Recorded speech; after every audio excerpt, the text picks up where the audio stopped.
Welcome to today's video. I'll be guiding you through how to convert your Figma designs into code. We'll take it step by step, so let's dive right in.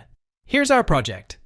I've set up a frame that's 1144 by 1619 pixels, which fits perfectly on my PC screen. Remember, the size might vary depending on the device you're using.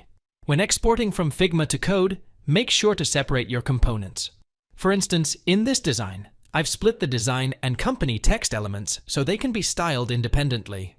First, we'll need to install a plugin called Figma to HTML. Go to Find More Plugins, search for Figma to HTML, and install it. Once the plugin is installed, we can move on. Select the frame you want to export, then run the plugin. Click on Convert. As you can see, our Figma project has been converted into HTML code. You can also view the CSS code if needed. The downloaded file will include everything: HTML, CSS, and any images. You can either copy the code and paste it into a notepad to save as an HTML file. Your code is generated in just a second.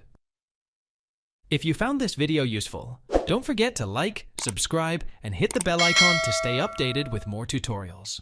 This video is part of our Figma tutorial playlist, so be sure to check out the entire playlist for a complete guide.